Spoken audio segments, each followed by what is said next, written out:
been a while, my friends, colleagues, brothers and sisters, but I'm back, and I come back with great news. Our friend Felipe Coutinho is now on his way to Aston Villa, bringing us closer to the Renaissance era of Barcelona. We're getting closer to getting back on track, getting back to where we are used to be, which is good players, good play. For a while, for a long time actually, I was a little bit embarrassed and ashamed of Coutinho. Why do I say this? Because he's a guy who gave it all, and then it didn't turn out that well at the club. Things went pretty much sideways and south, and all culminating in that wonderful Bayern Munich versus Barcelona, was it quarterfinals? Oh jeez, comes on and just destroys us. As what, like 2 goals and an assist? It was just terrible. Coutinho, he wanted to come to Barcelona. He did what he had to do to come to the club, and it's obvious that it was a dream of his to succeed, but sometimes these things don't work out. And now he's on his way to Aston Villa. So, first of all, thank you to Coutinho for understanding the dire situation that the club is in. But also I want to thank Steven Gerrard for enabling this and for reaching out to his old colleague and telling him, hey, I'm here for you, let's do this, let's see what happens. It's a loan deal, but it's going to help us reduce that salary mass that we have, that we unfortunately are in pretty bad shape still. Not as bad as we used to be, but we have to still get some more movements. Whether just getting Demir out or hopefully figuring out the Dembele situation. But there's a big shift now because with Coutinho gone, at least for the remainder of the season, now we don't really need to push so hard for Dembele to figure out his story. To me, he's just negotiation tactics, right? He and his agent are doing what's in their best interest. However, the optics of this whole situation looks really bad on him and his agent because Dembele has played half the games since he's been here. Why? Because he's been injured.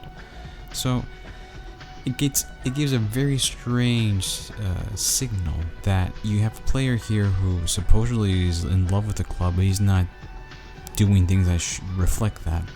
He hasn't even accepted to take a reduction in salary, so every little bit counts. And the reality is Ferran Torres is here to compete with him as well. He can also play in different positions up front, but he is a right winger, pure red. So, pure and simple, he didn't like that. The reason as a negotiation tactic to say, why we don't like the fact you brought in Ferran Torres, what does this mean?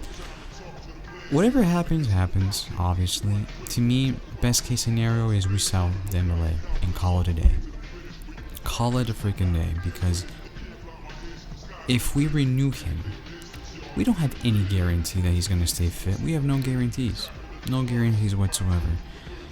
I get the impression that with Xavi's new medical staff and all of this, that things may improve, but we don't know.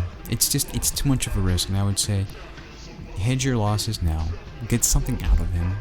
Maybe 40 million, 30 million. It's not the best situation, but you get him out. Save yourself some salary there. Get him out, get some money, and then look forward to Holland if that's what you're looking for.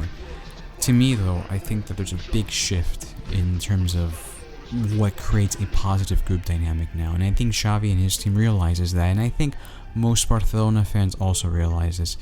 If we look towards the Premier League as an example, we have Liverpool, we have Man City, and we have Chelsea, right? These 3 teams don't really have a overall superstar. You may say, oh, but wait a second, Liverpool has Salah and Man City has De Bruyne. Okay, that's true, but they're not like Messi, Ronaldo level of superstars. These are players that are willing to work for the team. I love Messi, but Messi, when he was at Barcelona, and you've probably seen some of this also at PSG, he's not the type of player that these days is pressing the opposition when the team loses possession. He's not doing that. He hasn't been doing that for years. You cannot, at this stage of the game, right, not have 11 or say 10 players, 10 outfield players not pressing. You can't. You can't give yourself the luxury of saying, okay, well, the 9 of us will press for that Messi who's just walking around. You can't do that these days. And I would go on and say that the reason that we last won the Champions League was because we had a Messi who was completely bought into the idea, the notion of what Luis Enrique and his staff were presenting, right? Which was pressing, let's get some wins here, let's get the ball rolling. If you go look back to that whole era, that Real Sociedad game was kind of like the point where everything changed. But not all good things last, right? And we know that Luis Enrique was kicked out because of the BS of the players, right? They became too satisfied with what they have, and they stopped to really assess the situation and say, hey, Luis Enrique is right, we have to put more emphasis on the physical side and all this. But it's water under the bridge at this point, right? So going back to this whole, it's now about the system and the teamwork, right, rather than the individual. So when I say, well, we can focus on bringing Haaland, I think at this point is much more of an economic necessity than a team dynamics necessity.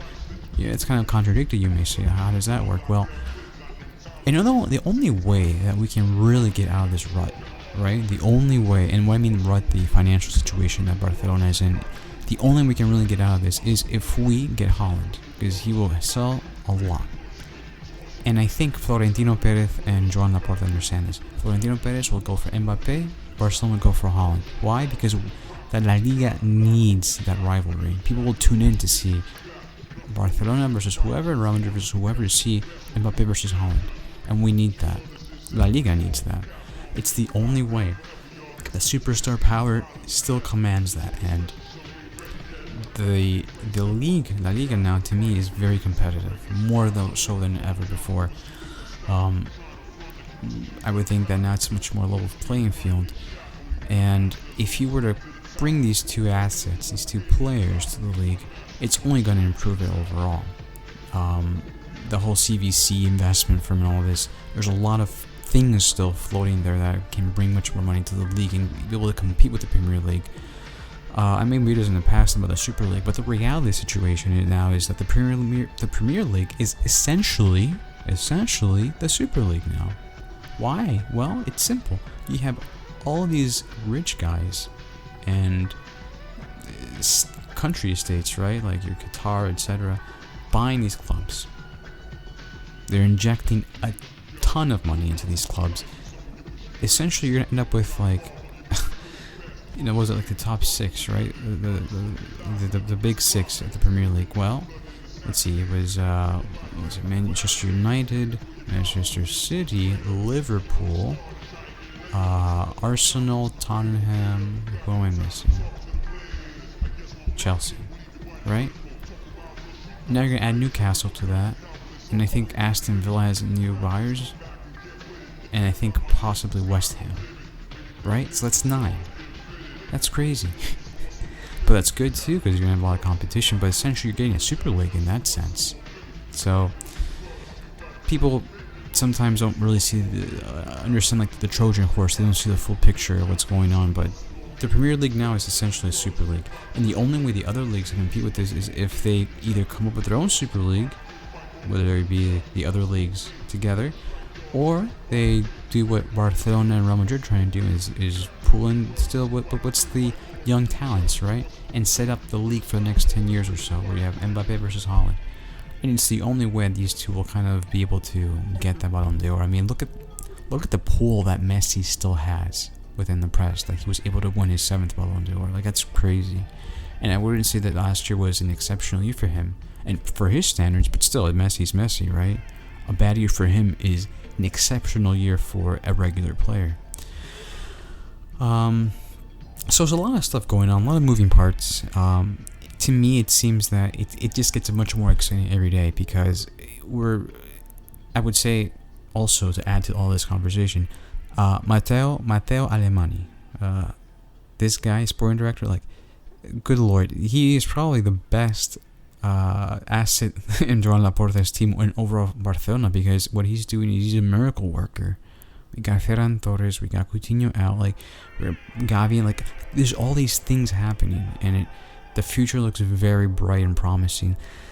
to the point where you know you're gonna get some excitement from these games. Like tomorrow's game against Granada, I can't wait to see that. Why? Because I know it's not gonna be a walk in the park, at all. I want to see Jutgla, I want to see Pedri, I want to see Ansu Fati, I want to see all these players, all these young players that are hungry, and this shift of power from the players to the coach, I enjoy it more because the coaches, from my understanding, are going to give much more opportunities to the players as a whole, you know? And I think that's why, like, okay, I get Holland, right? But Holland, I think, would be much more appreciative of Xabi's offering, right, as a coach, what he's trying to promote, that he was willing to take the instructions and for the better of the team, work for the team. But it's a whole different type of personality, right? Yeah, I mean, I'm excited. I know it's been a while. I've been away for a while, but I want to get back in the groove of making these videos because I just have to share these feelings that I have. I just can't keep it in anymore. I can't keep it in. Let me know your thoughts about this wonderful story, Coutinho out. I'll probably make a Dembele video soon as well to see what's going on with him. But yeah, overall, I'm happy. I wish only the best for Coutinho. I hope he gets his career back on track. I hope that it works out with Gerrard, with Steven Gerrard at Aston Villa as well. And yeah, alright guys, take care. Have a good one. Bye.